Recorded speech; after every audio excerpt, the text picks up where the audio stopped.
So hello everyone, welcome back to Being Economist YouTube channel. As you know, we are on actually Finance Account Assistant MCQ series, and it is our sixth topic on this particular series. And जो current topic है हमारा, that is pricing under various forms of market. इससे पहले हम 5 topic कर चुके हैं. All the topics are basically belong to economy portion. After this economy, we are going to cover statistics portion. So for today's lecture, we have these forms of markets, है ना? So pricing under various forms of market. Before going, मैं quickly आपको एक introduction जो है अपने application के बारे में वो देना चाहूंगा. हमारा एप्लीकेशन बीइंग इकोनॉमिस्ट नाम से प्ले स्टोर पे अवेलेबल है ऑलरेडी. इस पर्टिकुलर कोर्स के लिए, that is finance account assistant, we have more than 60 student in this particular course.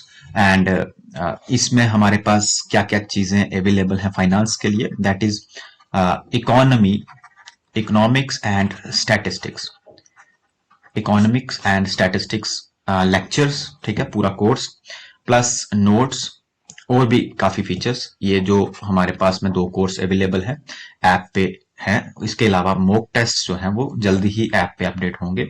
So app आप डाउनलोड कर सकते हैं डायरेक्टली प्ले स्टोर से भी, otherwise you can easily download it from description, वहां पे लिंक जो है वो अवेलेबल है, ठीक है. सो इतना ही हम इसके बारे में इंट्रोडक्शन देंगे. और इसके अलावा जो भी अपडेट है हमारे टेलीग्राम पे, वन मोर थिंग कि इस पर्टिकुलर सीरीज की, इस एमसीक्यूज की जो एमसीक्यू का अपना पीपीटी है, ये भी आपको टेलीग्राम पे ही मिलेगा. मोस्ट प्रोबेबली मैं इस लेक्चर के बाद या फिर नेक्स्ट लेक्चर के बाद जितना हमारा हुआ है हाफ, जब हमारे टॉपिक्स हो जाएंगे तो मैं इसे अपडेट कर दूंगा, ठीक है.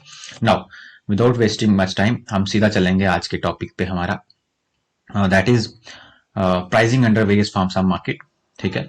So here question number first, pricing under various forms of market. So question number first, इसमें मैं फिर से बता दूं, क्वेश्चन उसी तरह जैसे हम कर रहे हैं, स्टेटमेंट और असर्शन रीजनिंग दोनों ही आपको मिलेंगे, ठीक है. शुरू में थोड़े बेसिक क्वेश्चंस होंगे और आगे चलते चलते हम क्वेश्चन जो है वो थोड़ा सा उसका जो लेवल है वो इंक्रीज करेंगे. और दूसरी एक और चीज, क्योंकि लास्ट टाइम में मैंने कहा students are asking about actually कि टाइम दिया जाए बीच में कि हम खुद से इसके बारे में सोच सकें क्वेश्चन के बारे में. तो मैं यही कहूंगा कि आप वीडियो को रोक के अपने से क्वेश्चन के आंसर को सोच सकते हैं, क्योंकि अगर हम हर वीडियो में पॉज देंगे तो हमारा लेक्चर जो है वो लेंथी हो जाएगा, ठीक है. So question number first, under perfect competition firm is a, ठीक है, बिल्कुल बेसिक क्वेश्चन है और क्वेश्चन है हमारा कैरेक्टरिस्टिक्स से, ठीक है, characteristics of perfect competition, perfect competition market. So एक चीज और मैं बता दूं कि जितने भी क्वेश्चंस हैं सब कोई ना कोई पीवाईक्यू ही है, ठीक है, किसी ना किसी एग्जाम में आया हुआ है, वेदर वो यूजीसी नेट हो सकता है, सेट हो सकता है, स्टेट पीएससी हो सकता है, या किसी भी तरह की कमीशन का क्वेश्चन जो है वो उसमें आया होगा, ठीक है. Now under perfect competition a firm is, क्या प्राइस मेकर या प्राइस टेकर या प्राइस लीडर या प्राइस डिस्क्रिमिनेटर. परफेक्ट कंपटीशन के अंदर जो फर्म्स होते हैं वो किस तरह के होते हैं, in with reference to price, ठीक है. तो अगर आपने इसके कैरेक्टरिस्टिक्स को अच्छे से पढ़ा है परफेक्ट कंपटीशन की, तो आप देखेंगे the firms are price taker here, ठीक है, not price maker. Price maker firms are basically monopolist, that is monopoly market, but not for this price competition, perfect competition. Now the first question का answer, right option, option B. Question number second, AR is equal to MR in, कहां पे, किस particular market में AR is equal to MR. और ये question क्यों और ये डिस्कशन हम क्यों कर रहे हैं, क्योंकि आप देखेंगे कि हमारे पास में जो परफेक्ट कंपटीशन का एक ग्राफ है, ठीक है, परफेक्ट कंपटीशन का ग्राफ है, दैट इज इस तरह से आपको, एक मिनट, इस तरह से आपको उसमें एक कर्व दिखेगी, AR is equal to MR is equal to price, है ना. ये तीनों चीजें जो है वो इक्वल दिखाई देंगी और इसी कर्व को इस तरह से कट करते हुए आपको मार्जिनल कास्ट की कर्व जो है वो दिखाई देगी, ठीक है. सो ये पर्टिकुलर केस ओनली ठीक है, ये केस आपको सिर्फ और सिर्फ कहां देखने को मिलेगा? ऑफ कोर्स परफेक्ट कंपटीशन में देखने को मिलेगा। अगर हम मोनोपोली की बात करें या इसके अलावा जितने भी टाइप के मार्केट हैं, जितने भी इम्परफेक्ट कंपटीशन हैं, ठीक है, परफेक्ट कंपटीशन को छोड़ दें तो, ठीक है, बाकी तीनों ही इसमें आते हैं, तो इनकी आप कर्व्स देखेंगे कि जो आपकी एवरेज रेवेन्यू, सॉरी यहां पे मार्जिनल रेवेन्यू होगा, और जो एवरेज रेवेन्यू है दोनों अलग अलग है, ठीक है, इनके बीच में गैप है, ये इक्वल नहीं है, बट ये दोनों इक्वल आपको कहां पे दिखाई देंगी? Only and only in perfect competition, ठीक है, तो इस चीज को आप ध्यान में रखेंगे। Now next question number third, in monopoly price is, ठीक है, अब हम मोनोपोली पे शिफ्ट हुए, दो क्वेश्चन हमने परफेक्ट कंपटीशन के, अदरवाइज मिक्स क्वेश्चन होंगे, ठीक है, डोंट वरी, इसमें क्वेश्चंस जो है मोनोपोली, मोनोपोलिस्टिक, ओलिगोपोली के सब क्वेश्चन मिक्स हैं, ठीक है, इसमें और सबसे इंपॉर्टेंट आफ्टर 14 और 15th एमसीक्यू हमने आगे सब स्टेटमेंट के क्वेश्चन रखे हैं, ठीक है। नाउ क्वेश्चन नंबर थर्ड, इन मोनोपोली प्राइस कैसे होते हैं मोनोपोली के अंदर? क्या ये इक्वल टू मार्जिनल कॉस्ट होते हैं? क्या ये ग्रेटर देन मार्जिनल कॉस्ट होते हैं? क्या ये लेस देन मार्जिनल कॉस्ट होते हैं? या ये इक्वल टू मार्जिनल रेवेन्यू होते हैं? ठीक है, तो प्राइस के बारे में सोच के देखिए थोड़ा सा अपना दिमाग लगा के कि जो मोनोपोलिस्ट है, ठीक है, मोनोपोली मार्केट के अंदर डेफिनेटली उसका प्राइस के ऊपर कंट्रोल होता है ना, उसका प्राइस के ऊपर फुल कंट्रोल होता है, पार्शियल भी नहीं, फुल कंट्रोल होता है। तो अगर वो फुल कंट्रोल में है अपने प्राइस में, तो प्राइस की क्या सिचुएशंस होंगी? ठीक है, तो प्राइस की सिचुएशंस क्या होंगी? क्या वो प्राइस को मार्जिनल कास्ट के इक्वल रखेगा? क्या प्राइस को ज्यादा रखेगा मार्जिनल कास्ट से, है ना, या लेस देन रखेगा प्राइस से, या इक्वल रखेगा मार्जिनल रेवेन्यू के? ठीक है, तो क्या होगी इसकी situation? So situation is understood, situation is obvious, that is equal to या इक्वल देन मार्जिनल कॉस्ट। क्यों ऐसा क्यों है? इसके पीछे भी एक रीजन ये है कि ही ऑलवेज चेंज इट प्राइसेस, वो हमेशा अपने प्राइसेस, क्योंकि उसका आउटपुट पे कंट्रोल होगा, वो प्राइसेस को चेंज करता रहेगा, और he always prefer to decide his price greater than marginal cost, ताकि उसको प्रॉफिट ज्यादा हो, ठीक है, और वो ऐसा कर भी सकता है, he is basically capable, he is basically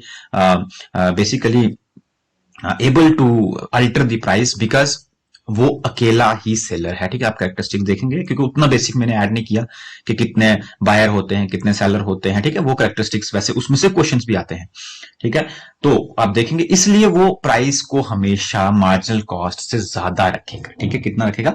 ज्यादा रखेगा। Now question number fourth, price discrimination is possible in, ठीक है, क्योंकि मोनोपोली का ही क्वेश्चन है, तो आपने इजीली गेस कर लिया होगा कि प्राइस डिस्क्रिमिनेशन और व्हाई, बेसिकली मैं ये इस एमसीक्यू को इस पर्टिकुलर क्वेश्चन के बाद आपसे पूछूंगा कि व्हाई है, तो अंडरस्टूड है कि ये मोनोपोली में होगा प्राइस डिस्क्रिमिनेशन, बट व्हाई, वही पॉइंट है again, because he has full control over prices, he has full control over output, ठीक है, उसका प्राइसेस पे कंट्रोल है, उसका आउटपुट पे कंट्रोल है, वो उन्हें चेंज कर सकता है, क्योंकि वो अकेला सेलर है ना, वो अकेला सेलर है जो इसको सेल कर रहा है, और कोई क्लोज सब्स्टिट्यूशन नहीं है, सबसे बड़ी बात, और उससे भी एक इंपॉर्टेंट टर्म है ना, economic term, that is he know very well about इलास्टिसिटीज, है ना, इलास्टिसिटी ऑफ डिमांड, उसकी डिमांड की जो इलास्टिसिटी है वो उसके बारे में अवेयर्ड है, उसे पता है कि उसे कितना प्राइस किस पर्टिकुलर कंज्यूमर को चार्ज करना है, उसी को तो प्राइस डिस्क्रिमिनेशन कहते हैं। प्राइस डिस्क्रिमिनेशन क्या है कि अलग अलग प्राइस, ठीक है, different prices to different consumer, है ना, अलग अलग कंज्यूमर को अलग अलग प्राइसेस ऑफर करना, ठीक है, उसी को प्राइस डिस्क्रिमिनेशन कहते हैं, और ये कहां पे होता है? Only and only monopoly. Now we have question number fifth, monopolistic, ये मोनोपोली नहीं है, मोनोपोलिस्टिक टाइप मार्केट जो फर्म्स हैं वो सेल करती हैं, अगेन कैरेक्टरिस्टिक से क्वेश्चन है, वो क्या सेल करती हैं? Homogeneous product, differentiated products, identical products, और नो गुड्स। नो गुड्स तो हो नहीं सकता, कुछ ना कुछ तो बेच रहे होंगे, कुछ ना कुछ तो सेल कर रहे हैं। बेसिकली आइडेंटिकल और होमोजीनियस आर बेसिकली सिमिलर, ठीक है, कंफ्यूज करने के लिए ऑप्शन में दिया जाता है लास्ट टाइम, अब मुझे पता नहीं कौन सा एग्जाम था, उसमें होमोजीनियस प्रोडक्ट ना लिख करके ठीक है, होमोजेनियस प्रोडक्ट ना लिख करके आइडेंटिटिकल प्रोडक्ट आया हुआ था, ठीक है, आइडेंटिटिकल प्रोडक्ट लिखा था ना कि होमोजेनियस प्रोडक्ट लिखा था, ठीक है। सो ये दोनों ही एक जैसे ऑप्शन है, तो ये भी एलिमिनेट हो गए। सो क्योंकि ये होमोजेनियस प्रोडक्ट किसमें होता है, ऑफ कोर्स परफेक्ट कंपटीशन में। किसमें होगा, परफेक्ट कंपटीशन में, ठीक है। और ये दोनों अगर एक हैं तो ये किसमें होंगे, परफेक्ट कंपटीशन में। नो गुड तो हो नहीं सकता, कुछ ना कुछ तो सेल करेगा, तो ऑप्शन आपके पास बचता है differentiated products.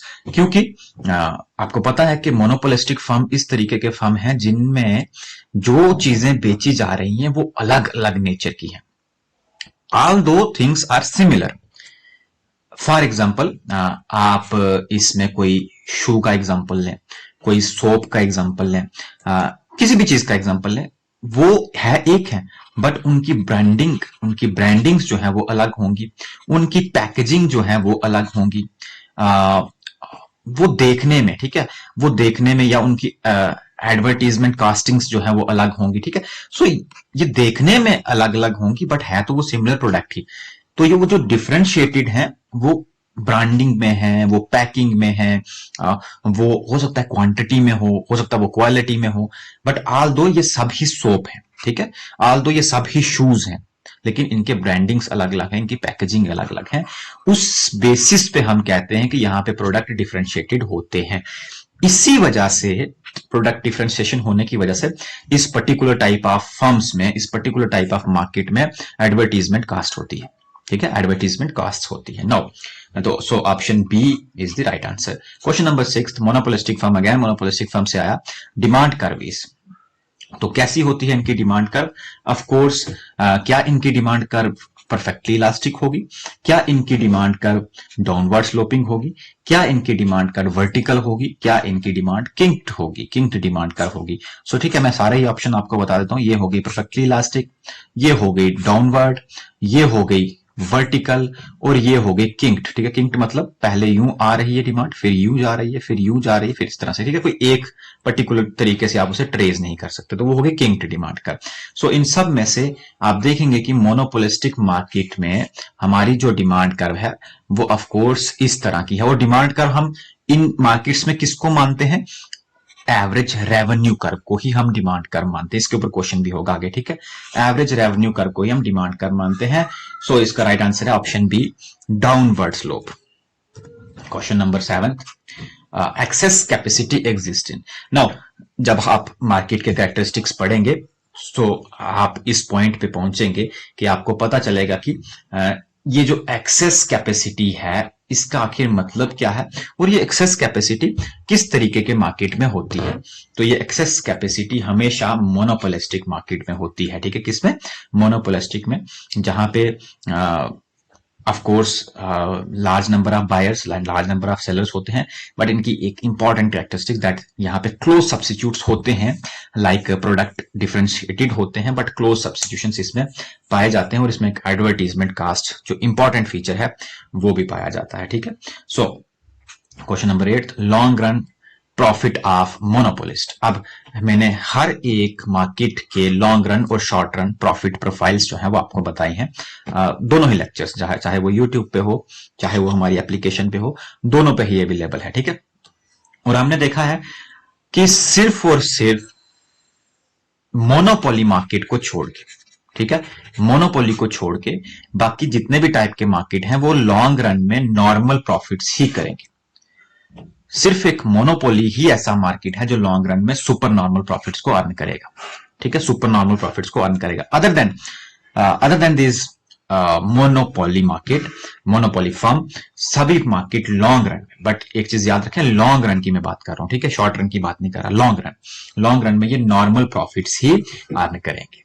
Understood. Now question number 9, selling cost is related to, selling cost किस चीज के रिलेटेड है, ऑफ कोर्स एडवर्टाइजिंग के रिलेटेड है, ठीक है, सेलिंग कॉस्ट किसके रिलेटेड है, एडवर्टाइजिंग के रिलेटेड है।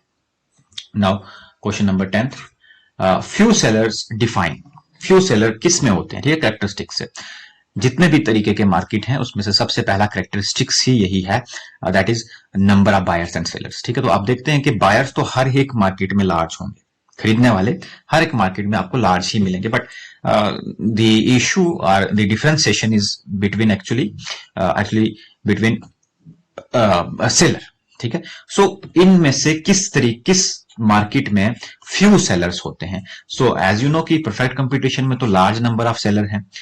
मोनोपोली या मोनोपोली में सिंगल सेलर है। मोनोपोसोनी क्या होता है, इसे कहते हैं जब सिंगल खरीदने वाला, ठीक है, सिंगल बायर हो, ठीक है, खरीदने वाला। और oligopoly is the actually form या एक्चुअली टाइप ऑफ मार्केट जिसमें फ्यू तो नहीं कहेंगे, फ्यू सेलर तो नहीं कहेंगे, बट फ्यू बिग सेलर्स होंगे, ठीक है, फ्यू बिग सेलर्स होंगे। तो किस में आपको फ्यू सेलर्स मिलते हैं? ओलिगोपोली में, ठीक है। Now question number 11th, kinked demand curve explains. अब किंग्ड डिमांड कर्व का मतलब क्या है? बेसिकली किंग्ड डिमांड कर्व का मतलब है कि आपके पास, ठीक है, आपके पास वेल डिफाइंड डिमांड कर्व नहीं है, वेल डिफाइंड डिमांड कर्व नहीं है। And this is actually due to, कभी आप इस पर्टिकुलर प्राइस पे बेच रहे हैं, एक मिनट, कभी आप, एक मिनट यार, कभी आप, हाँ, इस पर्टिकुलर प्राइस पे बेच रहे हैं, यहां पे बेच रहे हैं, अकॉर्डिंगली यहां पे बेच रहे हैं, ये आपने प्राइस रखा है, ये आपकी क्वांटिटी है। अगले ही टाइम, अपकमिंग डेज में, अपकमिंग टाइम पे आपको अपना डिसीजन चेंज करना पड़ता है, आपको इस प्राइस पे बेचना पड़ता है, ठीक है, और क्वांटिटी ये सेल करनी पड़ती है, ये प्राइस चेंज करना पड़ता है। और हो सकता है अपकमिंग डेज में आपको इसे फिर से थोड़ा सा इलास्टिक बनाना पड़े और इस प्राइस पे बेच के इस क्वांटिटी को चेंज करना पड़े। ये जो आपकी डिमांड कर्व है या एवरेज रेवेन्यू कर्व है, या डिमांड कर्व भी मैं से कहूंगा मोस्ट प्रिसाइजली, ये कोई डिफाइंड नहीं है। यहां ए से बी तक कुछ और है, बी से सी तक कुछ और है, सी से डी तक कुछ और है। और ये हुआ क्यों है? बेसिकली ये हुआ है प्राइस की रिजिडिटी की वजह से। रिजिडिटी मींस जब आप प्राइस को रिजिड कर देते हो, फ्लेक्सिबल नहीं रखते, कंट्रोल में ले लेते हो प्राइस को। और बेसिकली ये होता इसलिए, होता किसमें? सबसे पहली बात, ये होता है ओलिगोपोली मार्केट में। किसमें होता है? ओलिगोपोली मार्केट में। और होता क्यों है? ड्यू टू प्राइस वार, ठीक है, दो फर्म्स के अंदर प्राइस वार है, दो फर्म जो है वो एक दूसरे के साथ कंपटीशन में है, और वो अपना डिसीजन जो लेते हैं वो देख के लेते हैं दूसरे के डिसीजन के अकॉर्डिंग। इसलिए ये प्राइस या फिर डिमांड कर्व को आप ट्रेस नहीं कर सकते। बस इसी तरीके की डिमांड कर्व को किंक्ड कहते हैं। किंक्ड मतलब टूटी हुई, ठीक है, किंक्ड डिमांड कर्व कहते हैं। नो, तो प्राइस रिजिडिटी की वजह से ये जो डिमांड कर्व है ये आपको किंक्ड मिलेगी। Now question number 12, curtail. Curtail is again oligopoly से ही क्वेश्चन है। कर्टल क्या है? एक इलीगल एग्रीमेंट है, एक फॉर्मल एग्रीमेंट है फर्म्स के अंदर, कोई गवर्नमेंट की पॉलिसी है, या एक कंज्यूमर्स का ग्रुप है? No, it is basically producers का ग्रुप, ठीक है, प्रोड्यूसर्स का ग्रुप, ठीक है। एक formal agreement among the firms जो ये डिसाइड करते हैं कि अब से हम एक दूसरे के साथ में कंपटीशन नहीं करेंगे, ठीक है। क्या करेंगे? कंपटीशन नहीं करेंगे। अब हम एक दूसरे के साथ कैसे कहेंगे आप, जैसे परफेक्ट कंपटीशन में फर्म्स हैं वो एक दूसरे के साथ प्राइस की वार नहीं करते, वो प्राइस डिसाइड रखते हैं एक जैसा, ठीक है। अब उनके अंदर प्राइस की वार नहीं रही, वो जो भी बेचेंगे एक प्राइस पे बेचेंगे, और वो एक दूसरे के साथ फ्रेंडली कंपटीशन में आ जाते हैं और खुद का ग्रुप बना के दूसरों के साथ कंपीट करते हैं। Are you getting my point? इसलिए ये एक फॉर्मल एग्रीमेंट है अमंग फर्म्स, ठीक है, एक फॉर्मल एग्रीमेंट है अमंग फर्म्स, ठीक है। कार्टेल एक टर्म यूज की जाती है ग्रुप ऑफ फर्म्स के लिए, जो कि एक फॉर्मल एग्रीमेंट है फर्म्स के अंदर। Question number 13, price leadership is common in, of course price leadership is common in oligopoly, in oligopoly. अब होता क्या है? अब मैंने कहा कि ये जो कर्टल बना, इनमें से एक लीडर बनाया जाएगा, ठीक है, इस ग्रुप में से, इस कर्टल में से एक लीडर बनाया जाएगा, उसके प्राइस के अकॉर्डिंग, जो वो प्राइस डिसाइड करेगा उसके अकॉर्डिंग बाकी जो फर्म्स हैं उसे कॉपी करेंगे, ठीक है। सो इतना ये डेप्थ में नहीं पूछा जाएगा आपसे कि प्राइस लीडरशिप होता क्या है, बट ये प्राइस लीडरशिप किस मार्केट की कैरेक्टरिस्टिक्स है ये पता होना बहुत जरूरी है, और ये है oligopoly. Now question number 14, profit is equal to, ठीक है, profit is equal to basically total revenue minus total revenue minus total cost, ठीक है, total cost, total revenue minus total cost से क्या बनता है हमारे पास, profit. Now question number 15, perfect competition ensures, perfect competition ensure करता है, मोस्ट इंपॉर्टेंट क्वेश्चन, जहां भी मैंने जिस भी एग्जाम में इस क्वेश्चन को देखा है थोड़ा सा घुमा के पूछा गया है, यहां मैंने थोड़ा सीधा इसको ऐड किया है, बट आपको एक चीज इंश्योर करनी है, एक चीज हमेशा दिमाग में रखनी है कि जो परफेक्ट कंपटीशन है इसमें हमेशा एलोकेशन कैसी होगी, एफिशिएंट होगी। Efficient allocation of what, efficient allocation of resources, efficient allocation of resources, because ये जितने भी फर्म्स होंगे इनमें कोई भी प्राइस वार आपको नहीं दिखेगा। हर एक फर्म ये चाहेगा कि वह अपना प्रोडक्ट ज्यादा से ज्यादा सेल कर सके उसी गिवन प्राइस पे, क्योंकि इसके अंदर रहने वाले फर्म्स प्राइस टेकर हैं ना कि प्राइस मेकर है। अंडरस्टूड। अब उससे भी कंसेप्ट से भी थोड़ी देर अगर हट भी जाएं तो आपको बस यही माइंड में रखना है कि सबसे ज्यादा एफिशिएंट एलोकेशन अगर किसी मार्केट में होती है तो वो किस में होती है, परफेक्ट कंपटीशन में। अब इसके एक अपोजिट भी टर्म थी, दैट इज, एक तो हो गया एलोकेशन एफिशिएंट होती है, हाँ ठीक है, मैं वो क्वेश्चन में होगा, ठीक है, एफिशिएंट एलोकेशन जो है वो आप अभी फिलहाल याद रखें परफेक्ट कंपटीशन में आपको देखने को मिलेगी, ठीक है। Now question number 16, average revenue curve is identical to, average revenue curve को मैंने अभी I think third fourth MCQ में आपको कहा कि एवरेज रेवेन्यू कर्व को ही हम एक और कर्व कहते हैं, ठीक है, एवरेज रेवेन्यू कर्व को ही हम एक और कर्व कहते हैं। क्या वो सप्लाई कर्व होती है, क्या वो डिमांड कर्व होती है, क्या वो कॉस्ट कर्व होती है, या मार्जिनल कॉस्ट कर्व होती है। मैंने अभी आपको बताया कि एवरेज रेवेन्यू को हम डिमांड कर्व भी कहते हैं, किसकी, सभी फर्म्स की। अगर परफेक्ट कंपटीशन में ये जो एवरेज रेवेन्यू है यही डिमांड कर्व है, अगर मोनोपोली में ये एवरेज रेवेन्यू है तो यही उसकी डिमांड कर्व है, हमेशा याद रखें, ठीक है। क्योंकि जरा सोच के देखें हम डिमांड कर्व कैसे बनाते हैं, हम डिमांड कर्व कैसे बनाते हैं, जरा इस चीज को सोचें। हमारे पास यहां पे यूनिट होते हैं, यहां पे प्राइस और यहां पे क्वांटिटी, ठीक है। मैं आपको एक छोटा सा कंसेप्ट बताता हूं कि यहां पे क्वांटिटी, ये 1 2 3 4 यूनिट हमने बेचे, जब प्राइस 10 था तो हमने 5 क्वांटिटी बेची, जब प्राइस 7 हुआ हमने 7 क्वांटिटी बेची, जब प्राइस 5 हुआ तो हमने 10 क्वांटिटी बेची, और जब प्राइस 4 हो गया तो हमने 12 क्वांटिटी बेची, ठीक है। इसी का ये क्या बना हमारे पास, ये डिमांड शेड्यूल बना। अब मैं इसी का डिमांड कर्व बनाता हूं, इस तरफ मैं प्राइस रखूंगा, इस तरफ मैं क्वांटिटी रखूंगा। तो जब यहां पे लिखता हूं मैं एक बार, कितना 5 से शुरू करता हूं, 5 10 12, इधर भी 5 10 15, ठीक है। तो जब प्राइस 10 था तो क्वांटिटी 5 सेल हो रही थी, जब प्राइस 7 हुआ तो क्वांटिटी भी 7 यहां कहीं पे हो गया, ठीक है। जब प्राइस 5 हुआ तो क्वांटिटी 10, जब प्राइस 4 हुआ यहां पे 4 होगा, ठीक है, 4 होगा तो क्वांटिटी 12। अब मैं इसको जब जोड़ दूंगा, इन सभी पॉइंट्स को मैच कर दूंगा तो यही होती है डिमांड कर्व। तो सोच के देखें डिमांड कर्व क्या है, डिमांड कर्व हमें दिखा रहा प्राइस और क्वांटिटी का रिलेशन, है ना, प्राइस और क्वांटिटी का रिलेशन। तो क्या ये एवरेज रेवेन्यू भी प्राइस और क्वांटिटी का रिलेशन दिखा रहा है, प्राइस और क्वांटिटी का रिलेशन दिखा रहा है ना, यही कर्व तो हमें दिखा रही है प्राइस और क्वांटिटी का रिलेशन। तो यही डिमांड कर्व जो है एक्चुअल में होती है फर्म्स की, जिस कर्व पे बेचा जा रहा है वही तो है डिमांड कर्व, ठीक है। इसलिए ये जो एवरेज रेवेन्यू है ये आइडेंटिकल होती है डिमांड कर्व, ठीक है, always remember. Now question number 17, आपके statement type questions. So consider the following statement regarding price under perfect competition, ठीक है। तो मैंने ऊपर मेंशन भी किया है कि ये स्टेटमेंट्स आखिर किस चीज के रिगार्डिंग है। हालांकि नहीं भी हो तो भी इसे इजिली जो है गेस किया जा सकता है। पहला, under perfect competition firms are price taker, of course first statement is correct, price taker है वो, प्राइस मेकर नहीं है।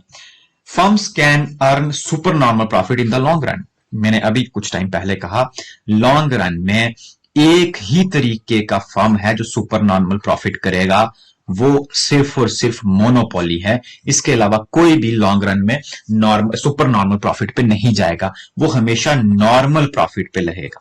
ठीक है, अब नॉर्मल क्या है, सुपर नॉर्मल क्या है, लॉसेस क्या है, मैंने सब समझाया है। ठीक है, सब कुछ हमने पढ़ा है। ठीक है, तो वहां पे आप जाके जरूर देखेंगे। फिलहाल आप इतना याद रखें कि सेकंड स्टेटमेंट गलत है, क्योंकि super normal profit long run में फर्म्स नहीं करते। कहां? ऊपर लिखा है परफेक्ट कंपटीशन में। ठीक है, नहीं करते। So first statement is only first statement is correct.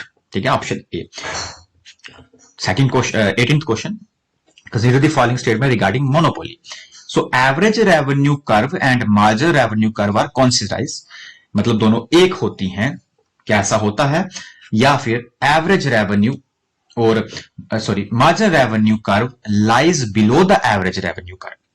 देखो क्वेश्चन आप सोचे जरा, मैंने अभी आपको डायग्राम में बताया कि ये वाली सिचुएशन एवरेज रेवेन्यू और मार्जिन रेवेन्यू जो हमें कॉन्सिडाइज है, ये वाली कॉन्सिडाइज है, वो सिचुएशन किसकी है? ये परफेक्ट कंपटीशन की है, ना कि मोनोपोली की है। मोनोपोली में हमेशा मार्जिनल रेवेन्यू नीचे और एवरेज रेवेन्यू ऊपर होगा, जो कि सेकंड स्टेटमेंट में लिखा है। Average marginal revenue curve lies below the average revenue. ठीक है, below the average revenue. So only second statement is the correct. ठीक है, only second statement is correct. Question number 19th। Question number 19th, consider the following statement regarding monopolistic competition. So firm face downward sloping demand का क्या monopolistic, ठीक है, monopoly नहीं, monopolistic market में जो demand जो फर्म्स हैं वो downward slope demand curve face करते हैं, और products are homogeneous in nature. सोचे जरा, ऐसा ही होता है क्या? सोचे। सो मेरे हिसाब से पहली स्टेटमेंट तो ठीक है, क्योंकि जो डिमांड कर्व है ऑफ कोर्स एवरेज रेवेन्यू ही होती है, और ये डाउनवर्ड ही होती है, यहां मार्जिन रेवेन्यू होती है, और ये ऐसे। ठीक है, और ये एवरेज रेवेन्यू, यही डिमांड कर्व है। ठीक है, और ये तो ऑफ कोर्स डाउनवर्ड स्लोप है, नीचे वाली तरफ है। ये तो फर्स्ट स्टेटमेंट तो राइट है। दूसरी देखिए, products are homogeneous in nature. Monopolistic में प्रोडक्ट्स, बेचने वाली चीजें होमोजीनियस होती हैं क्या? नो, होमोजीनियस मतलब आइडेंटिकल, मतलब एक जैसी, जो कि परफेक्ट कंपटीशन में है, ना कि इसमें है। इसमें प्रोडक्ट्स आर डिफरेंशिएटेड, या डिफरेंशिएटेड प्रोडक्ट कह सकते हैं, या प्रोडक्ट्स आर, इसका अपोजिट भी किसी क्वेश्चन में लिखा हो, वो एग्जामिनर के ऊपर है, वो कैसा लिखा, क्या पता लिखा हो हेट्रोजीनियस, है ना, हेट्रोजीनियस प्रोडक्ट हो सकता है लिखा हुआ हेट्रोजीनियस, क्योंकि होमोजीनियस का opposite heterogeneous. So second statement जो है वो आपकी गलत है, क्योंकि प्रोडक्ट्स इसमें होमोजीनियस नहीं होते, हेट्रोजीनियस होते हैं, प्रोडक्ट इसमें डिफरेंशिएट होते हैं। So only first statement is the right one. Question number 20th, consider the following statement regarding oligopoly. So इसमें मैं नंबर देना भूल गया, first and second. Firms are interdependent in decision making. ध्यान देना, फर्म्स आर इस नेचर का पहला क्वेश्चन आया, ये firms are interdependent in decision making. Second, price rigidity is common feature. ये तो अभी पढ़ के हटे हम, प्राइस रिजिडिटी तो कॉमन होती है ऑफ कोर्स। ठीक है, लेकिन क्या फर्म्स एक दूसरे के ऊपर इंटरडिपेंड होते हैं डिसीजन मेकिंग में? Of course. नाउ एक छोटा सा कंसेप्ट मैं आपको समझाऊंगा कि ओलिगोपोली का। ठीक है, अब यहां पे फ्यू, देखो ना फीचर क्या है इसका, फ्यू बिग फर्म्स, कुछ बड़े फर्म। जैसे मैं एग्जांपल देता हूं, टेलीकम्युनिकेशन जो आप ये क्या देखते हैं, ये सिम्स देखते हैं अपनी। ठीक है, जियो, एयरटेल, आइडिया। ठीक है, इससे ज्यादा 4-5 होंगे। ये एग्जांपल है किसकी? ओलिगोपोली की। ये एग्जांपल है ओलिगोपोली मार्केट की। अब अगर एयरटेल कंपनी ने कुछ डिसीजंस लेने हैं, he must be concerning about Jio company, और अगर जियो ने कुछ डिसीजंस लेने हैं, he must be concern about Idea and Airtel as well. अब मैं कंसर्न मतलब उसे ये माइंड में होगा, अगर मैं ये डिसीजन लूंगा तो इससे दूसरे वाली सिम के कस्टमर के ऊपर क्या फर्क पड़ेगा। अब ऐसा मैं क्यों बोल रहा हूं, अगर सपोज दैट इन्होंने अपने रिचार्ज को हाई किया, बढ़ाया, तो इनके कस्टमर मूव होकर इधर चले जाएंगे, है ना। इन्होंने कोई चेंजेस करने से पहले इसको ध्यान में रखना है। It is obvious to all types of oligopoly firms, ठीक है। ये तो सिर्फ एक एग्जांपल ही टेलीकम्युनिकेशन की, इसलिए इनके डिसीजंस इंटरडिपेंडेंट होते हैं, मतलब एक दूसरे के ऊपर डिपेंड होते हैं। ये इंडिपेंडेंट नहीं होते, they are interdependent. Hopefully you get my point. Now here the option C, both A and B are true, ठीक है।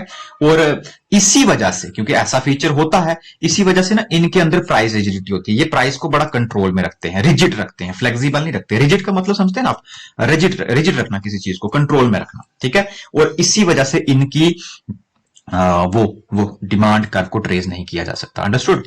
Now we have question number 21। Consider the following statement. Allocative efficiency, common question है सभी markets में से। Allocative efficiency is achieved when price equal to marginal cost. ऐसा है क्या? Yes, it is obviously true. ऐसा मैं क्यों कह रहा हूं? क्योंकि देखिए यहां पे, और ये जो टर्म आपने यहां देखी, ये अभी आपने पीछे एक क्वेश्चन में भी देखी, एलोकेटिव एफिशिएंसी। तो मैं एग्जांपल लूंगा परफेक्ट कंपटीशन की, है ना, उसी में होती है परफेक्ट एलोकेटिव एफिशिएंसी। तो इसका प्राइस हमेशा एवरेज रेवेन्यू, हमेशा मार्जिनल रेवेन्यू को इक्वल देखोगे आप, और यहां से गुजरते हुए देखोगे आप मार्जिनल कास्ट को। तो यहां पे देखो marginal cost is equal to price हो गई। वैसे तो हम लिखते हैं कि marginal cost is equal to marginal cost is equal to marginal revenue, but कहीं ना कहीं वो प्राइस के भी तो इक्वल हो रही है ना, प्राइस भी तो उधर ही है ना, प्राइस भी तो उसी जगह पे है। तो ये इक्विलिब्रियम पॉइंट होता है। तो इसीलिए, और ये सिचुएशन होती है किसमें? परफेक्ट कंपटीशन में। तो एलोकेटिव एफिशिएंसी तब अचीव होती है जब प्राइस इक्वल होता है मार्जिनल कॉस्ट के, इसमें कोई डाउट नहीं है, ठीक है। It is obviously right and correct one. Second, perfect competition ensure allocative efficiency in the long run. Of course, both the statements are true. Both the statements are true. One and second, दोनों are true. Question number 22. Consider the following statement regarding monopoly. ठीक है, monopoly के regarding एक statement है। एक जो monopolist होते हैं, मोनोपोलिस्टिक नहीं, मोनोपोलिस्ट मतलब जो मोनोपोली मार्केट चला रहा है, monopolist has well defined supply curve. क्या इसकी वेल डिफाइंड सप्लाई कर्व होती है? सेकंड देखें, सेकंड है price changed by monopolist depend upon elasticity of demand. अब जरा दोनों स्टेटमेंट को देखो तो आपको आंसर अपने आप दिख जाएगा। अगर तो ये प्राइस को चेंज करता है, अगर तो ये प्राइस को चेंज करता है किसके अकॉर्डिंग? अपनी डिमांड की इलास्टिसिटी के अकॉर्डिंग, तो फिर इसकी सप्लाई कर्व वेल डिफाइंड कैसे हो सकती है? दोनों स्टेटमेंट्स आपस में कंट्राडिक्ट कर रही हैं। तो या फिर अगर इसकी सप्लाई कर्व वेल डिफाइंड है तो फिर ये प्राइस को चेंज कैसे करेगा? इलास्टिसिटी के अकॉर्डिंग। सो कोई एक ठीक है, इनमें से कोई एक ठीक है, दोनों ठीक नहीं है, ये तो हमें पता चल गया, लेकिन कौन सी ठीक है? तो देखें भाई, मोनोपोलिस्ट हमेशा वेल डिफाइंड सप्लाई कर्व नहीं रखता, वो अपनी सप्लाई को चेंज करता रहता है। वो किसी कंज्यूमर को अलग, मैंने कहा था ना, वो आउटपुट्स को कंट्रोल में रखता है। उसको कितना आउटपुट कहां देना है, डेड वेट लॉस का कंसेप्ट आगे क्वेश्चन होंगे, मैं वो समझाऊंगा, उसमें आपको और क्लियर हो जाएगा। उसको कितना आउटपुट कहां देना है उसे ये पता है, किस कंज्यूमर को कितना देना है। इसलिए उसकी ना सप्लाई कर्व जो है, ठीक उसी तरह जैसे डिमांड कर्व के ओलिगोपोली में कंसेप्ट देखा, इसकी सप्लाई कर्व वेल डिफाइंड नहीं होती। इसकी सप्लाई कर्व क्या कब होगी आप इसको गैस नहीं कर सकते, क्योंकि ये इसी का आंसर है बेसिकली, क्योंकि ये प्राइस को चेंज करता रहता है according to his elasticity of demand.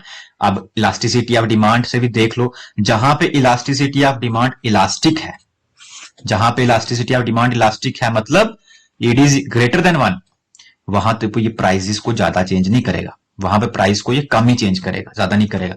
और जहां पे इन इलास्टिक है मतलब इट इज लेस देन 1, वहां पे ये प्राइसेस को ज्यादा अल्टर कर सकता है और करता है, ठीक है, क्योंकि उसे पता है अगर मैं इसमें प्राइस चेंज करूंगा तो ये कहीं भागेंगे नहीं, ठीक है, ये मेरे पास ही रहेंगे कंज्यूमर्स, ठीक है। तो इसलिए only second statement is the correct one. Now question number 23, consider the following statement. पहला, total revenue is maximized when marginal revenue equals 0। Of course आपने देखा या आपने इस कर्व को देखा होगा कि इस तरफ हमारी टोटल रेवेन्यू कर्व चलती है और इस तरह हमारी मार्जिनल रेवेन्यू कर्व चलती है, ठीक है। और जब ये मार्जिनल रेवेन्यू कर्व जीरो होती है ना, तो उसी टाइम पे ये टोटल रेवेन्यू कर्व हमारी मैक्सिमम होती है, ठीक है, मैक्सिमम होती है। तो पहली स्टेटमेंट तो ठीक है कि total revenue maximized when marginal revenue equal to zero, ये समझ गए हम। Second, profit is maximized when marginal revenue is equal to marginal cost. तो क्या क्या आपका प्रॉफिट भी तब मैक्सिमाइज होता है जब मार्जिनल रेवेन्यू इक्वल हो जाती है मार्जिनल कॉस्ट के? यस, ऑफ कोर्स प्रॉफिट भी तभी मैक्सिमाइज होता है, बिकॉज जब तक मार्जिनल रेवेन्यू और मार्जिनल कॉस्ट के बीच में गैप है, ये क्वेश्चन इक्विलिब्रियम वाले से आया हुआ, इक्विलिब्रियम वाली मार्जिनल रेवेन्यू और मार्जिनल कॉस्ट वाली अप्रोच, इसी तरह टोटल रेवेन्यू टोटल कॉस्ट की अप्रोच है एक। जब तक इन दोनों के बीच में गैप रहेगा, ठीक है, एक टोटल मार्जिनल रेवेन्यू और एक मार्जिनल कॉस्ट के बीच में जब तक ये गैप रहेगा, तब तक मैक्सिमम नहीं हुआ अभी प्रॉफिट। अभी आप और स्कोप है कि आप इसे क्या कर सकते हो, वो कर इस तरह से दिखेगा आपको मार्जिनल रेवेन्यू मार्जिनल कॉस्ट, ठीक है। और यहां पे इनका इक्विलिब्रियम, जब तक ये गैप है तब तक, जब तक ये गैप है तब तक आपका प्रॉफिट मैक्सिमाइज नहीं हुआ अभी, ठीक है। तो इसलिए बोथ ही स्टेटमेंट जो है वो फर्स्ट और सेकंड दोनों राइट हैं। Now question number 24, consider the following statements regarding shutdown point, ठीक है। शटडाउन पॉइंट कब होता है? नाउ देखें, a firm shut down when price equal to marginal variable cost। क्या फर्म का पॉइंट उससे शट डाउन पॉइंट माना जाता है जब उसकी मार्जिनल कास्ट इक्वल होती है किसके? सॉरी, जब उसका प्राइस इक्वल होता है एवरेज वेरिएबल कास्ट के, एवरेज वेरिएबल कास्ट के। एक पॉइंट ये रहा। दूसरा, marginal a firm continue produce even when price is below average variable cost, ठीक है। तो क्या फर्म जो है वो कंटिन्यू करेगा अपनी प्रोडक्शन को even when price is below marginal variable cost, ठीक है। अगर प्राइस जो है वो बिलो हो जाता है, यानी कि इस सिचुएशन की बात की जा रही है एवरेज वेरिएबल कॉस्ट की, तो क्या तब भी एक फर्म जो है वो अपनी प्रोडक्शन को कंटिन्यू रखेगा? तो बेसिकली शटडाउन पॉइंट का मतलब ही यही है कि उसके बाद वो कंटिन्यू रखेगा। तो इसलिए स्टेटमेंट सेकंड तो पहले ही एलिमिनेट हो जाती है, क्योंकि अगर कोई प्राइस ज्यादा हो गया है एवरेज वैल्यू का, price is below average variable cost, एक मिनट, प्राइस जो है वो कम है एवरेज वेरिएबल कॉस्ट से, कॉस्ट बढ़ चुकी है, प्राइस कम है, ठीक है, ये है सिचुएशन। तो कोई भी फर्म ऑपरेट नहीं करेगा, तो सेकंड स्टेटमेंट तो पहले ही बाहर हो जाती है। First statement, a firm shut down point when price equal to average variable cost is basically a correct statement, क्योंकि आप देखेंगे कि यहां पे अगर आपका प्राइस है, ऐसे भी हो सकता है, प्राइस किसी और तरीके से भी हो सकता है, हम इसी एग्जांपल लेते हैं परफेक्ट कंपटीशन की। तो जब तक तो ये एवरेज वेरिएबल कॉस्ट इससे नीचे है प्राइस से, दैट इज ओके, ठीक है। लेकिन अगर तो ये इसके इक्वल आ जाती है, ठीक है, दूसरी situation average variable cost equal आ जाती है, अब इस पॉइंट को हम मानते हैं कि ये शट डाउन पॉइंट हो सकता है, मतलब ये प्रोड्यूसर की चॉइस है कि इसको अब बंद कर सकता है वो, नो डाउट वो कंटिन्यू भी कर सकता है, बट इसके जो बाद वाली सिचुएशन है वो तो डेफिनेटली कंटिन्यू नहीं होगी, क्योंकि एवरेज कास्ट बहुत ऊपर चली गई है, प्राइस बहुत नीचे रह गया है। You are actually not covering your average variable cost and as well as fixed cost, ठीक है। पहले आप यहां पे थे जिसको हमने शट डाउन पॉइंट कहा, इस पे तो आप चलो आपकी फिक्स्ड कास्ट नहीं आ रही थी, बट एवरेज वेरिएबल कास्ट के इक्वल तो प्रॉफिट आ रहे थे। बट जो इससे भी ऊपर वाली सिचुएशन है, अब आप इस सिचुएशन में बिल्कुल प्रोड्यूस नहीं करोगे। सो फर्स्ट जो है वो राइट है और सेकंड जो है वो रॉन्ग है, तो ऑप्शन ए जो है वो इसका राइट आंसर है। Question number 25, consider the following statement regarding monopoly pricing. Again monopoly के प्राइसिंग से क्वेश्चन है। पहला स्टेटमेंट है, monopolist change a price higher than marginal cost, वो प्राइसेस को चेंज करेंगे, हायर रखेगा मार्जिनल कास्ट से। ये क्वेश्चन मेरे एक स्टेटमेंट पहले भी कर चुके हैं बेसिकली। या फिर monopolist always earn super normal profit, always, ठीक है, टर्म पे ध्यान दे, always earn super normal, no, in short run, ठीक है, इन शॉर्ट रन जो मोनोपोलिस्ट है वो तीन तरीके के प्रॉफिट्स लेगा या तीन तरीके की सिचुएशंस को फेस करेगा। एक तो लॉसेस है, एक नॉर्मल प्रॉफिट है और एक सुपर नॉर्मल प्रॉफिट है, ठीक है, जो यहां पे लिखा गया है सुपर नॉर्मल। तो तीन सिचुएशंस आपको दिखाई दे रही है, फर्स्ट, सेकंड एंड थर्ड, लेकिन यहां लिखा है ऑलवेज, जो कि एक इनकरेक्ट स्टेटमेंट है। First statement is basically the correct one, क्योंकि हमने ये पहले भी डिस्कस किया, यहां पे प्राइजेस जो हैं वो हमेशा मार्जिनल कास्ट से ज्यादा होते हैं, prices higher than marginal cost, क्योंकि ऑफ कोर्स उसके हाथ में है प्राइजेस को कंट्रोल करना, उसके हाथ में, तो वो क्यों अपनी कॉस्ट को ज्यादा और प्राइस को कम करेगा। He is always preferring to sell its product higher than he basically he incurred the cost on it, ठीक है, जो उसने ऊपर उसके ऊपर कास्ट नकर की है उससे ज्यादा ही बेचना चाहेगा वो, ठीक है। So the only first statement is the right one. Now question number 26, the average revenue curve represents demand curve faced by the firm. Faced by the firm क्या लिखा है, एवरेज रेवेन्यू कर्व ही डिमांड कर्व होती है, इसमें तो कुछ झूठ की बात नहीं है, हमने अभी पढ़ा, मैंने शुरू में ही आपको बता दिया एवरेज रेवेन्यू को डिमांड कर्व कहते हैं। सो फर्स्ट स्टेटमेंट तो करेक्ट है। Under perfect competition average revenue curve is perfectly elastic. अब परफेक्टली इलास्टिक का मतलब आप सबको पता है कि इस तरह, तो average revenue of course under perfect competition it is basically perfectly elastic, ठीक है। तो दोनों ही स्टेटमेंट्स करेक्ट हैं, both the C and both the first and the second. Now question number 27. Consider the following statement regarding welfare effect of, जो मैंने dead weight loss की बात की थी, ठीक है, इंपॉर्टेंट क्वेश्चन है ये भी, क्योंकि अगर ये वो क्वेश्चन है अगर एग्जामिनर को थोड़ा लेवल को टफ करना है, ठीक है। तो monopoly leads to dead weight loss, of course monopoly में डेड वेट लॉस होता है, डेड वेट लॉस मतलब वेलफेयर के ऊपर कुछ ना कुछ इफेक्ट पड़ना। अब जाहिर सी बात है, अब अगर आप ऐसे सोच के देखें, अगर तो परफेक्ट कंपटीशन है और ऊपर से आप कहें कि मैंने आपको शुरू में कहा कि परफेक्ट कंपटीशन में एफिशिएंट एलोकेशन होती है, ठीक है, एफिशिएंट एलोकेशन भी होती है, ये दो पॉइंट तो रहे एक साइड। अब इसके अपोजिट हमारे पास मोनोपोली है, ना ही उसमें एफिशिएंट एलोकेशन हो रही है, ऊपर से जो मोनोपोली को चला रहा है उसके हाथ में प्राइस भी है, ऊपर से हमने ये भी देख लिया प्राइस को हमेशा वो ज्यादा रखता है कॉस्ट से, तो कहीं ना कहीं प्राइस डिस्क्रिमिनेशन हो रहा है। अब प्राइस डिस्क्रिमिनेशन होगा तो वेलफेयर के ऊपर इफेक्ट तो पड़ेगा ही पड़ेगा, उसी को हम डेड वेट लॉस कहते हैं, ऐसा लॉस जो किसी के पास नहीं जाता, ठीक है, ऐसा वेलफेयर जो किसी का नहीं होगा, ना कंज्यूमर के हाथ में आया ना प्रोड्यूसर के हाथ में आया, ठीक है। अब dead weight loss arise due to over production, no, over production की वजह से नहीं, ठीक है, ओवर प्रोडक्शन की वजह से नहीं है ये, it is always due to under production, इस बात को आप याद रखना, ड्यू टू अंडर प्रोडक्शन, क्योंकि वो हमेशा, जो मोनोपोलिस्ट है वो हमेशा चाहेगा कि वो आउटपुट को कंट्रोल में रखे, ठीक है, अंडर प्रोड्यूस करे, क्योंकि अब यहां पे एक मिनट, ठीक उसी तरह जैसे आपके पास, मैं समझाने के लिए बता रहा हूं, यहां पे डिमांड कर्व है, यहां पे सप्लाई कर्व है, ठीक है, बेसिक है ये, और यहां पे एक प्राइस डिसाइड होता है, इसको थोड़ा सा मुझे बड़ा बना, ठीक है, यहां पे बनाता हूं थोड़ा सा, ये आपकी डिमांड, ये आपकी सप्लाई, यहां पे प्राइस और यहां पे क्वांटिटी, ठीक है, इतना तो हम बेसिक जानते हैं। अब अगर मोनोपोलिस्ट इस प्राइस पे ना बेचे जो कि डिमांड और सप्लाई के अकॉर्डिंग है, वो एक अपना प्राइस डिसाइड करे, और वो हमेशा क्या करेगा, हमें पता है प्राइस को ज्यादा रखेगा, कम थोड़ी रखेगा, वो प्राइस को ऊपर ही रखना चाहेगा, इस प्राइस से भी P1 मैंने लिखा यहां पे P1, या किसी किसी बुक्स में या फिर आप नोट्स में देखोगे तो ये PC लिखा होगा, मतलब ये वो वाला है जो कंपिटिटिव प्राइस है, जो मार्केट में चल रहा है, मैं P1 लिख रहा हूं, इसके ऊपर लिखेगा, इसके ऊपर ही रखेगा P2 यहां पे।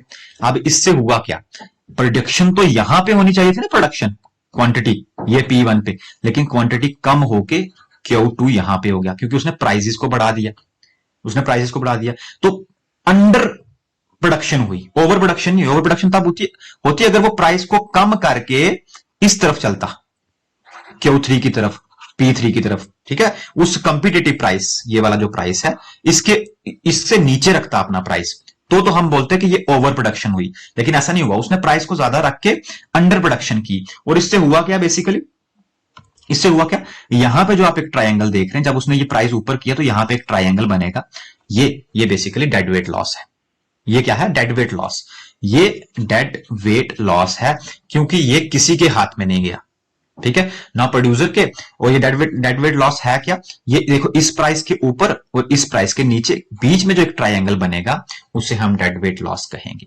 So second statement of course आपकी इनकरेक्ट है, बट जो फर्स्ट स्टेटमेंट है वो करेक्ट है कि मोनोपोली में of course dead weight loss होता है, बट ओवर प्रोडक्शन की वजह से नहीं होता भाई, ये अंडर प्रोडक्शन की वजह से होता है। Understood? Getting my point? Now, question number 28. Consider the following statement regarding price discrimination. Price discrimination का first statement है कि it requires different prices elasticity in different market. Of course, जब तक elasticities are not differ one with another, तब तक तो possible ही नहीं है price discrimination. And the second one is it is not possible under perfect competition. Of course, and why it is not possible under perfect competition? Due to the nature of that firms are price taker. If the firms are price maker under perfect competition, then it is possible under perfect competition that he basically perform price discrimination. ठीक है, लेकिन वो नहीं कर सकते, नहीं कर सकते बेसिकली। ठीक है, क्यों? क्योंकि पॉसिबल ही नहीं, क्योंकि वो तो प्राइस को चेंज ही नहीं कर सकते, उन्हें प्राइस वही रखना है जो डिसाइडेड है बाय कंपनीज, ठीक है, बाय इंडस्ट्रीज। ठीक है, so both the statements are correct, first भी और सेकंड भी। Question number 29, consider the following statement regarding long run equilibrium in perfect competition. So firms produce at minimum average cost. Of course, जब आप देखेंगे perfect competition की situation, here it is MR, here AR, price, और इसी को मैं demand भी बोल देता हूं। तो परफेक्ट कंपटीशन में नॉर्मल सिचुएशन क्या है लॉन्ग रन में, कि जो लॉन्ग रन मार्जिनल कास्ट हैं या लॉन्ग रन एवरेज कास्ट हैं, कुछ इस तरह से सब के सब एक ही पॉइंट से गुजरेंगी, और वो पॉइंट कौन सा होगा, वो पॉइंट होगा मिनिमम पॉइंट। ठीक है, मिनिमम पॉइंट बेसिकली ये वाला पॉइंट, मिनिमम पॉइंट। ठीक है, जहां पे वो डाउन फिर वहीं से वो अप जा रही है। तो सारे के सारे फर्म्स जो परफेक्ट कंपटीशन में है वो मिनिमम पे ही करते हैं, एवरेज कास्ट के, मार्जिनल कास्ट के, शॉर्ट रन, लॉन्ग रन सब इसी पॉइंट से गुजरेंगे। ठीक है, फर्स्ट स्टेटमेंट ठीक है। Firms earn only normal profit, again the correct statement, हम पढ़ चुके हैं बार बार वही चीजें। ठीक है, कि परफेक्ट कंपटीशन में नॉर्मल प्रॉफिट ही होगा लॉन्ग रन में, नॉट अदर देन दैट। तो both the statements are correct. Consider the following statement regarding selling cost. Selling costs are important in monopolistic competition, of course. Of course, selling costs are important in monopolistic, not monopolist, monopolistic. And second, advertising can shift the demand curve for a firm. Advertising curve या advertising की वजह से demand curve shift हो सकता है। क्या हो सकता है? Of course demand curve shift हो सकता है आपकी एडवर्टाइजिंग कॉस्ट की वजह से। बेसिकली एडवर्टाइजिंग कॉस्ट करेगी क्या, मतलब एडवर्टाइजिंग करेगी क्या, आपके प्रोडक्ट की डिमांड बढ़ाएगी। आपके प्रोडक्ट की डिमांड ही तो बढ़ाएगी। जब आपके प्रोडक्ट की डिमांड बढ़ेगी तो आपकी डिमांड कर्व शिफ्ट होगी, आपकी डिमांड कर्व शिफ्ट होगी। So both the statements are correct. Question number 31. Consider the following statement. Perfect competition eliminate economic profit in the long run. So, perfect competition में के long run में economic profits जो है, मतलब super normal profit जो है वो eliminate हो जाते हैं। ऑफ कोर्स, ठीक है, ये होंगे eliminate. This is due to free entry and exit, free entry and exit. one of the most important feature of perfect competition, free entry and exit. So अगर इसको डेप्थ में आप पढ़ोगे तो it was very beautiful characteristic of perfect competition कि जब perfect competition market में super normal profit होते हैं, है ना, इकोनॉमिक प्रॉफिट्स होते हैं, सुपर नॉर्मल प्रॉफिट मतलब firms are basically earn good amount. ठीक है, तो क्या करते हैं, दूसरे फर्म्स देखते हैं जो बाहर बैठे हैं और वो अट्रैक्ट होते हैं, जैसे ही वो मार्केट में एंटर होते हैं, इस बढ़ते हुए प्रॉफिट को देख के आउटपुट बढ़ जाता है, मतलब सप्लाई बढ़ जाती है प्रोडक्ट की, आउटपुट बढ़ जाता है, क्योंकि आप पहले से बेचने वाले से ज्यादा परफॉर्म होगे ना, पहले 4 लोग बना रहे थे, अब 2 और आगे 6 बना रहे हैं। और जैसे ही ये सप्लाई बढ़ती है, बेचारों का प्राइस ड्रॉप हो जाता है, प्राइस गिर जाता है। सो अगेन ये सुपर नॉर्मल प्रॉफिट्स कन्वर्ट हो जाते हैं normal profit, super normal convert हो जाते हैं नॉर्मल में, ठीक है। इसका अपोजिट देखो, जब ये लॉसेस कर रहे होते हैं या नॉर्मल प्रॉफिट कर रहे होते हैं, तो कुछ जो बीच में फर्म्स होते हैं ना, वो अट्रैक्ट नहीं होते, जो ऑलरेडी काम कर रहे हैं, वो क्या कहेंगे, वो लीस्ट इंटरेस्टेड हो जाते हैं, वो एग्जिट कर देते हैं, ठीक है। यहां पे वो इंटर कर रहे थे, यहां पे वो एग्जिट कर जाते हैं। जब एग्जिट कर जाते हैं तो आउटपुट और सप्लाई क्या करेगी, फॉल हो जाएगी, जिससे प्राइस क्या होगा, बढ़ जाएगा, जिससे अगेन जो ये लॉसेस और नॉर्मल प्रॉफिट थे, ये सुपर नॉर्मल में कन्वर्ट हो जाएंगे। तो ये वहां पे सिचुएशंस रिवर्स फिर से आती जाती रहती हैं, इसीलिए यहां पे इकोनॉमिक प्रॉफिट लॉन्ग रन में एलिमिनेट हो जाते हैं, दिखते ही नहीं, दिखाई नहीं देते, ठीक है। इसीलिए फर्स्ट स्टेटमेंट भी सही है और सेकंड स्टेटमेंट भी सही है, ठीक है। So both first and second are correct. Question number 32, consider the following statement regarding kinked demand curve, वही टूटी हुई डिमांड कर्व, ठीक है, kinked demand curve, broken demand curve. First, it has discontinuous marginal revenue curve, of course it has discontinuous marginal revenue curve. It explain price rigidity in oligopoly, मुझे इसे समझाने की जरूरत ही नहीं, क्योंकि मैं 4-5 बार इस चीज को एक्सप्लेन कर चुका हूं कि एक तो इसमें डिमांड कर्व जो है वो टूटी हुई है, ठीक है, मार्जिनल रेवेन्यू कर्व भी कह सकते हो। डिमांड कर्व होगी तो डेफिनेटली मार्जिनल रेवेन्यू कर्व भी टूटी हुई, क्योंकि उसी से निकलेगी वो, ठीक है, एवरेज रेवेन्यू से निकलेगी। सो इसीलिए ये क्यों होता है, क्योंकि इसमें प्राइस रिजिडिटी होती है ओलिगोपोली में। तो both first and second are correct. Question number 33, consider the following statement regarding monopoly. First, it restrict output compared to perfect competition. मैंने शुरू से आपको कहा, monopolist always restrict, always control output compared to perfect competition, no doubt. It charge a lower price than competitive market. अभी कुछ time पहले मैंने आपको